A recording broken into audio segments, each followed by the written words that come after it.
ইবাদত আছে, মূল টার্গেট হলো কোরআন বিজয় করা। আর কোরআন বিজয় না করলে কোনোদিন ন্যায় বিচার কায়েম হতে পারে না। বাপরে বাপ, ন্যায় বিচার রে।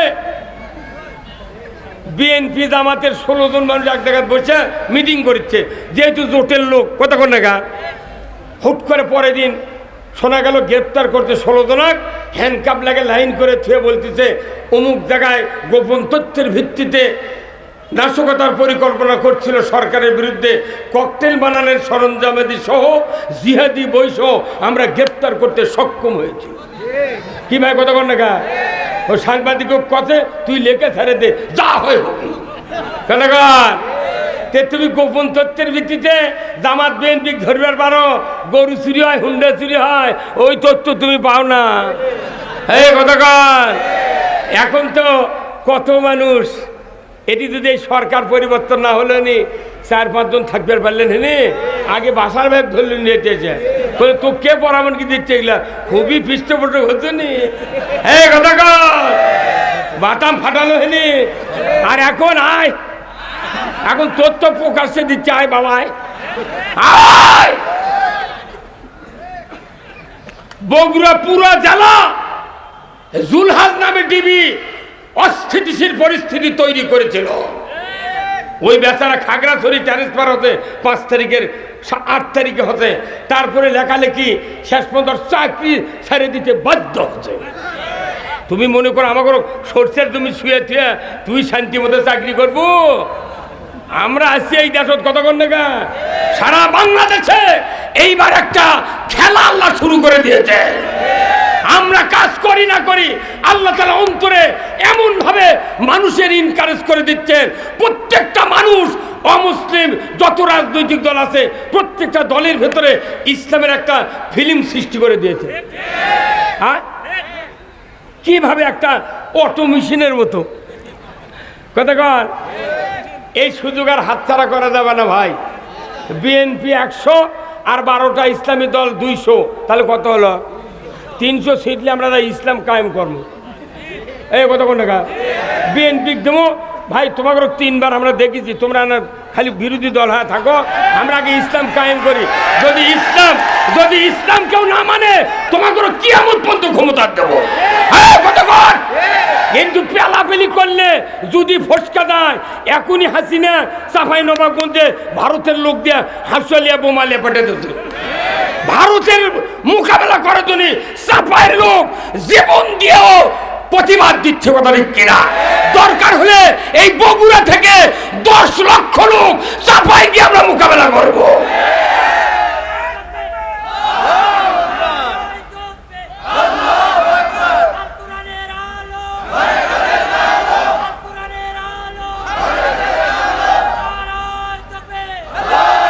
আশ্চর্য কথা, তুমি পালিয়ে গেছো।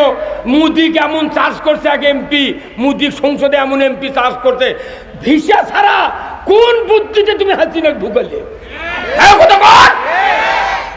আমরা হজ করবার গেলে সব জায়গাতে ইমিগ্রেশনে 10 বার করে চেক করে, আর হাসিনা একলা গেল, কাপড়ও নিল না, ব্যাগ নিল না, কোনকে বাঁচিয়ে দেওয়ার জন্য পোস্টাল নাই, তার হ্যান্ডবিল নাই, মোবাইল নাই, কোনো ভিসা নাই, কোনো কিছু নাই। তুমি ঢুকালে কেন?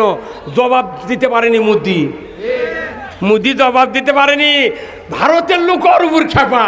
টুডে অর টুমরো আমার রসুল বলছেন, গজওয়াতিল হিন্দ ফাইন আদরাকতুহা উলফিক ফিহা মালি ওয়া নাফসি উক্কালু ফিহা।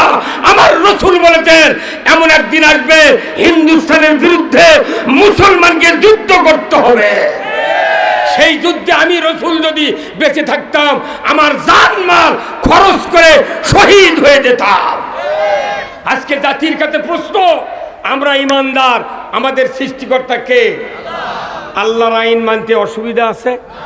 তে কেন বিরোধিতা করেন? আপনি কি মসজিদে যান না, খুতবা শোনেননি? আমার রসুলের একটা জটিল হাদিস প্রতিদিন শুক্রবারে পড়া হয়।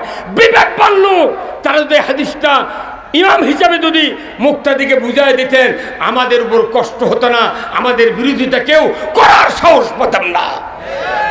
আমার রসুলের হাদিস, আল্লাহর নবী বলেছেন, ওয়াসুলতানু জিল্লুল্লাহি ফিল আরদি মান আহনা সুলতানাল্লাহি ফিল আরদি আহনাহুল্লাহ। ও আমার বাংলাদেশের ইমানদারেরা শুনুন, যে যে পেশায় থাকেন না কেন মসজিদে যান, এই হাদিসটা প্রতিদিন শুক্রবারে শোনেন। আপনি অবশ্যই ইমামকে বলবেন, ইমাম সাহেব এই হাদিসটার অর্থ প্রত্যেকটা মুক্তাদিক আপনি হাতে কলমে বুঝাইয়া দেন। এই হাদিসটা এত গুরুত্বপূর্ণ, লক্ষ লক্ষ হাদিসের ভিতরে এত জটিল হাদিস, যে হাদিসের সাথে রাষ্ট্রশক্তি জড়িত, যে হাদিসের সাথে রাজনীতি জড়িত, যে হাদিসের সাথে সমাজের নিরাপত্তা জড়িত, এই হাদিসটা প্রতি শুক্রবারে ইমামগণ আমরা তেলাওয়াত করি, কিন্তু এখনো বাংলাদেশে ইমামেরা মুসল্লিদেরকে বুঝাতে পারছি না। জোরে বলুন ঠিক কিনা? হাদিসটার অর্থ হলো ও সুলতানু জিল্লুল্লাহ, জোরে কোন আল্লাহু আকবার। ন্যায়পরায়ণ শাসক আল্লাহর ছায়ার সদৃশ্য, জোরে বলুন ঠিক কিনা? ন্যায়পরায়ণ শাসক কার ছায়া? আল্লাহর ছায়া। কেন বলা হলো? যে মানুষের যত আইন আছে এই আইনগুলার কোনো ছায়া নাই। কতক্ষণ এই আইনগুলার কি নাই? আর আল্লাহর আইনের কি আছে? ছায়া আছে। মানে কি, একজন পথিক উত্তপ্ত মরুভূমির ভেতর দিয়া ক্লান্ত অবস্থায় যদি রাস্তা হেঁটে হেঁটে যেতে যেতে যদি একটা বটবৃক্ষের নিচে দাঁড়ায়, সেখানে টুল নাই, বেঞ্চ নাই, চৌকি নাই, খাট নাই, বিছানা নাই, শুধু দাঁড়িয়ে আছে। যদি বটবৃক্ষের নিচে একজন ক্লান্ত পথিক শুধু দাঁড়ায়, ওই মানুষের কলিজা প্রশান্তি হয়ে যায়। কথা ঠিক কিনা? বটবৃক্ষের ছায়া, একটা বট গাছের ছায়ার ভিতরে যদি দাঁড়ালে এইরকম প্রশান্তি হয়। আমার রসুল বলেছেন, ও দুনিয়ার ইমানদারেরা, যেখানে আল্লাহর রাজত্ব থাকবে এই ছায়ার এত দাম, পুরো জাতি যে ধর্মেরই হোক তার প্রশান্তি ছাড়া কষ্ট চোখে পড়বে না। এই রাজত্ব দরকার আছে না নাই?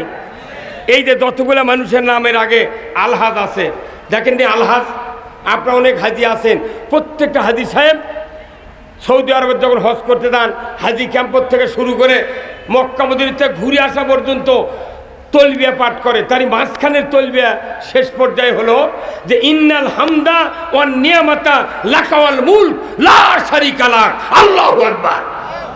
নিশ্চয় সমস্ত প্রশংসা আল্লাহ তোমার, আর তোমার রাজত্ব হলো সবচেয়ে বড় নিয়ামত। যত হাজি আর হাজার নিয়ে হজ করে আসে, এটা কয়া এটি আছে তুই ভোট কার্ড দিচ্ছ, তোর বাটাম যদি না ফাটায় জীবনে বক্তৃতা করবো না আমি।